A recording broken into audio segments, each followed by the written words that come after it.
नमस्कार, मैं हूं शम्स ताहिर खान और आप देख रहे हैं वारदात।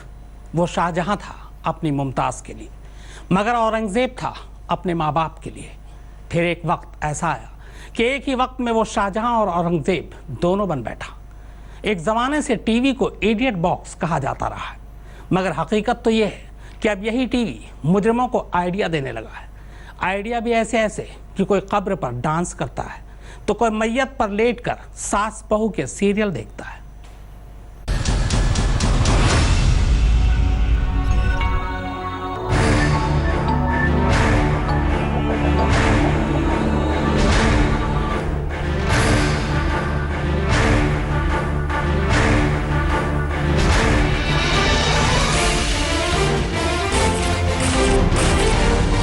जमीन के नीचे कोई ना चाहते हुए भी जनाजा बन गया था और जमीन के ऊपर उसी की मौत का जश्न मनाया गया। बस यूं समझिए कि वो इसे मोहब्बत का नाम देते थे। मारने के बाद भी उसके जनाजे से लिपटे रहे। हाँ, ये बात अलग है कि इन जनाजों को उन्होंने अपनी नजरों के सामने रखा। घर में ही कब्र बनाई, उस पर चिकने पत्थर लगाए और कब्र में बंद मोहब्बत से अरसे तक दिल की बात करते रहे।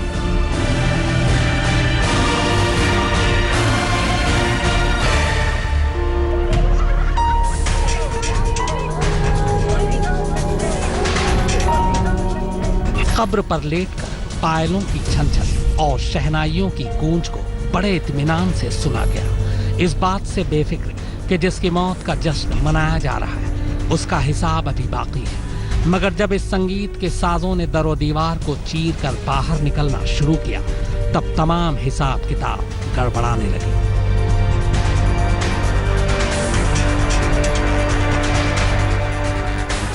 यूं ही नहीं कहा जाता कि कानून के हाथों को मुजरिमों की गर्दन तक पहुंचने में वक्त भले लगे, मगर वो पहुंचते जरूर है। हाँ, ये बात अलग है कि गुनहगार कुछ पल के लिए कानून को गुमराह कर सकता है, बिल्कुल वैसे ही जैसे भोपाल के उद्यन और बेंगलुरु के मुरली मनोहर मिश्रा उर्फ स्वामी श्रद्धानंद ने किया।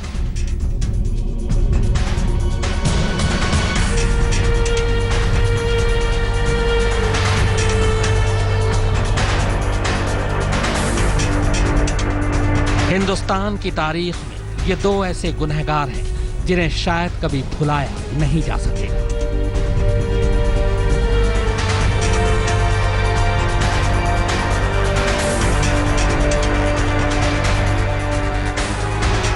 स्वामी श्रद्धानंद ने तो सिर्फ अपनी मोहब्बत को मारकर उसकी कब्र पर जश्न मनाया था, मगर वो तो अपनी मोहब्बत को हासिल करने के लिए ही अपने माँ बाप का गला दबाकर उन्हें 6 फीट जमीन के नीचे गाड़ आया था। मोहब्बत भी आकांक्षा से उद्यन ने टूट कर की, मगर जब अदावत की तो बस अदावत ही की, और जब मार डाला तो ख्याल आया कि जो मर गई वही तो मोहब्बत थी। फिर उसी की कब्र बनाई, संगमरमर के पत्थर लगाए, उसी पर लेट कर ज़ारो कतार रोया।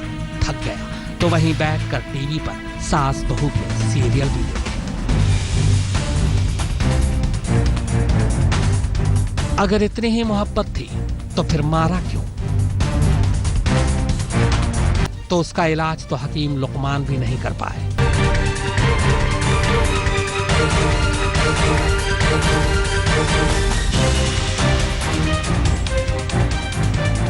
जब उदयन महज 4 साल का था, तब ऐसे ही स्वामी श्रद्धानंद ने उस शाकरा खलीली को मारकर उसकी कब्र बनाई थी, जिसे वो दिलो जान से चाहता था और जो उसके लिए अपनी 4 बेटियों और शौहर को छोड़ कर आई थी।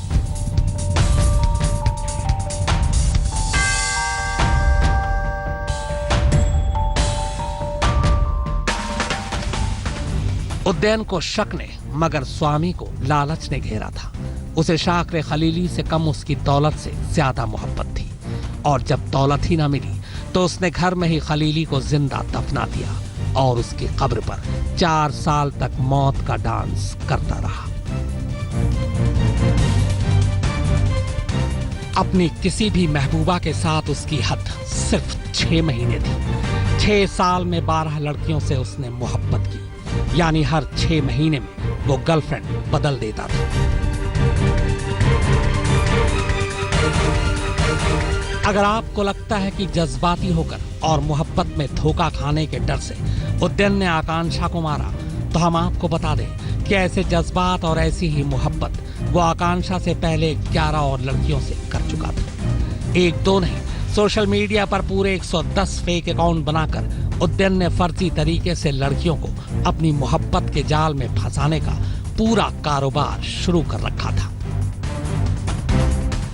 वो कभी करण बना, कभी ग्रोवर, कभी राजीव और कभी रेयान। अपनी फोटो सोशल साइट पर अपलोड कर वो लड़कियों को झांसे में लेता। 6 साल में उसने इसी तरह 12 गर्लफ्रेंड बदली। आकांक्षा से उसकी दोस्ती भी इन्हीं सोशल साइट्स के जरिए ही हुई थी। बांकुरा से अनिल गिरी और रायपुर से सुनील नामदेव के साथ हेमेंद्र शर्मा, भोपाल आज तक। अगर पुलिस की तफ्तीश पर भरोसा करें और खुद उद्यन के शुरुआती बयान को सही माने तो 6 साल पहले ही उसने अपने माँ बाप को मारकर उन्हें घर के बागीचे में दफना दिया था। मगर दुनिया के लिए वो दोनों को अब तक जिंदा रखे हुए था, वो भी सोशल मीडिया की मदद से। उद्यन के फेसबुक पर ऐसे कई पोस्ट मिले हैं जिनमें वो आज भी अपने माँ बाप से बातें कर रहा था, बाकायदा पिता के पोस्ट पर कमेंट भी कर रहा था।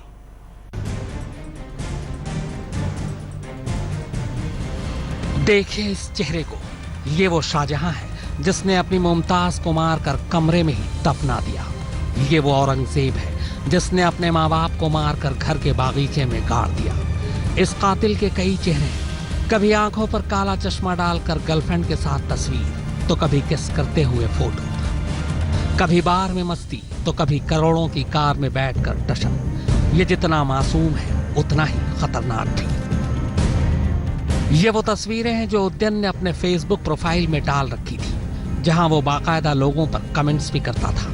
उद्यन दास की फेसबुक आईडी में उसके दादा, पिता और प्रेमिका तीनों मिलते हैं। माँ बाप और प्रेमिका को मारने के बाद भी वो उनकी तरफ से कमेंट खुद ही लिखता था। अपनी पोस्ट में कभी वो खुद को पेरिस तो कभी मॉस्को में बताता था, कभी यूएन में नौकरी तो कभी यूएस में पीएचडी की जानकारी भी देता था। उद्यन 17 दिसंबर 2016 को एक पोस्ट करता है जिसमें लिखता है, आकांक्षा मेरी जिंदगी है, किसी ने उसे पिन भी चुभोया तो मैं उसके दिल को तलवार से चीर दूंगा। इस पोस्ट में आकांक्षा के साथ उसकी तस्वीर भी है। एक और पोस्ट है जिसमें वो लिखता है कि इस बात पर कोई शक नहीं कि उसने मुझे पूरी तरह बदल दिया, मुझे अच्छा इंसान बनाया। मैं सिर्फ एक नियम फॉलो करता हूँ, आकांक्षा के दोस्त मेरे दोस्त हैं, उसके दुश्मन मेरे दुश्मन। उद्यन के इन पोस्ट से कोई अंदाजा भी नहीं लगा सकता कि वो जिसे अपनी जान बता रहा है उसी की जान भी ले सकता है। इतना ही नहीं, उद्यन की फेसबुक वॉल पर मुर्दा पिता और दादा की आईडी से भी पोस्ट मिले हैं। वहीं आकांक्षा उद्यन मेहरा नाम से उसकी गर्लफ्रेंड की आईडी भी थी जो उसके पोस्ट पर कमेंट करती थी। 2 फरवरी 2015 की एक पोस्ट है जिसमें एक बुजुर्ग उसके गले में हाथ डाले हैं और दोनों एक विश्व प्रसिद्ध बार चेन में बैठे हुए हैं। इसमें उद्यन बोन रिचतोफेन मेहरा की आईडी से पोस्ट है, मैं अपने पोते उद्यन के साथ एक ऊर्जावान युवा जिसमें आगे बढ़ने की आग है, हमेशा विजय रहो। इस पोस्ट में अपने पिता वीरेंद्र दास के नाम से भी कमेंट किया गया है, जबकि उसके मुताबिक उसने अपने पिता को 2011 में ही मार डाला था। एक और पोस्ट है जिसमें सोने की चेन पहने उद्यन ने तस्वीर डाली है जिसमें वह खुद को मॉस्को में बता रहा है। पोस्ट में लिखा है, कला एक दर्द है, दर्द एक कमजोरी, जिसमें गर्लफ्रेंड आकांक्षा उद्यन मेहरा लिखती है, super after all my husband is always artistic. इनमें बाकी दोस्तों के कमेंट भी आते रहते हैं जिसका वो जवाब भी देता था, कभी पिता के नाम से, कभी खुद की आईडी से, तो कभी गर्लफ्रेंड के नाम से। 31 दिसंबर 2013 की एक तस्वीर है जिसमें वो खुद को आकांक्षा के साथ पेरिस में बता रहा है। एक नई कार की ड्राइविंग सीट पर बैठे उसके फोटो के साथ पोस्ट है, मैं अभी खुद को मर्सिडीज से लैम्बोर्गिनी में अपग्रेड कर रहा हूँ। Life is always about power, elitism and supremacy. पिता वीरेंद्र दास के नाम से 8 मार्च 2015 का कमेंट है, drive under speed limit and wear your seat belt. जवाब में उद्यन कहता है, sure sir, love you dad. पिता के नाम से कमेंट, मैं समझता हूँ मैं पुराने फैशन का हूँ, तुम बहुत ही नए जमाने के हो, थैंक्स फॉर योर कोऑपरेशन। ये पोस्ट और मैसेज अपने आप में कई सवाल खड़े करते हैं। क्या बंगले में मिली लाश उद्यन के माँ बाप की है? अगर पिता का मर्डर 2011 में हो गया था तो फिर फेसबुक पर कौन पिता की आईडी से कमेंट कर रहा था? अगर वो आईडी फेक थी तो उदयन उस पर पिता के नाम से रिप्लाई क्यों कर रहा था? क्या उदयन ही पिता और दादा का फेक अकाउंट बनाकर कमेंट्स करता था? क्या गर्लफ्रेंड का फेसबुक अकाउंट भी उदयन ने ही बनाया था? उदयन ने जिस शख्स को दादा बताया वो कौन है? क्या उदयन ने और भी कत्ल किए हैं? सवाल बहुत सारे हैं जिनकी तफ्तीश में पुलिस जुटी हुई है। नरकंकाल को जांच के लिए भेज दिया गया है। बांकुरा से अनिल गिरी और रायपुर से सुनील नामदेव के साथ हेमेंद्र शर्मा, भोपाल आज तक। उदयन ने हर कत्ल से पहले ही लाश ठिकाने लगाने का अच्छी तरह से प्लान बनाया था। उसे ये यकीन था कि लाश को घर में ही दफना देने पर कभी पकड़ा नहीं जाएगा। उदयन ने पुलिस को जो बयान दिया है उसके मुताबिक उसने अपने माँ बाप को पहले चाय में बेहोशी की दवा मिलाकर पिलाई, उसके बाद उनका गला घोंटा। हालांकि उसका यह भी दावा है कि आकांक्षा के कत्ल के बाद उसने खुद भी खुदकुशी करने की कोशिश की थी, पर हिम्मत नहीं जुटा पाया।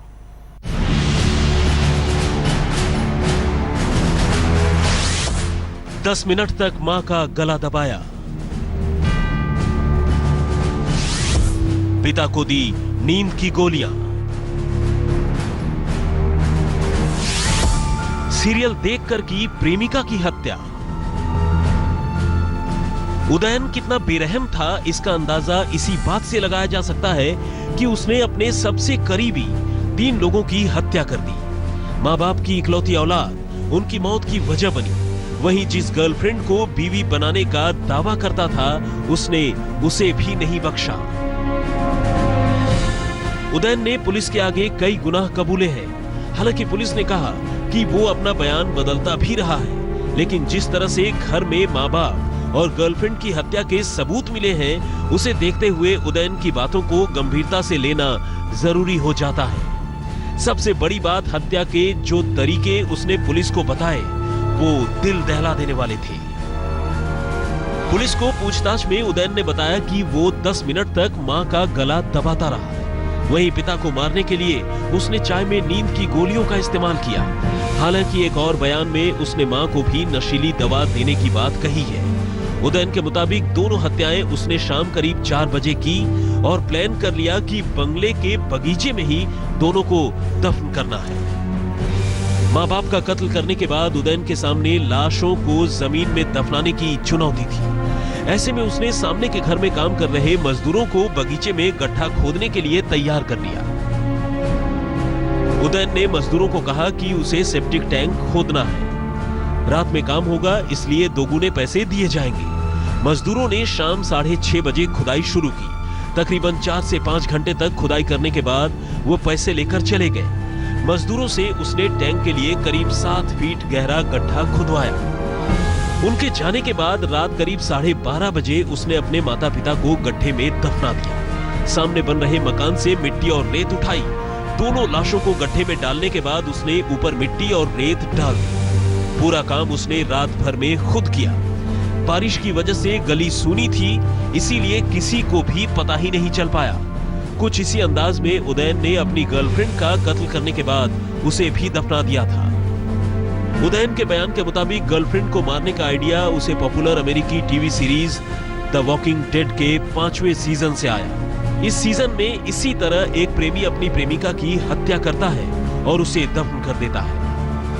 उदयन के मुताबिक आकांक्षा की हत्या के बाद वो डिप्रेशन में चला गया था और उस रोज शराब पीकर खुद को खत्म करने की कोशिश कर रहा था, लेकिन आत्महत्या की हिम्मत नहीं जुटा पाया। पुलिस के लिए हत्याकांड की गुत्थी एक चुनौती बनती जा रही है। हर दिन नए राज सामने आ रहे हैं, जिससे पुलिस जिस केस को सीधा सा हत्या का मामला समझ रही थी वो मामला अब बहुत ही संगीन होता जा रहा है। रायपुर से सुनील नामदेव और भोपाल से हेमेंद्र शर्मा के साथ आज तक ब्यूरो। तो वारदात में फिलहाल इतना ही, मगर आज तक पर खबरों का सिलसिला लगातार जारी है।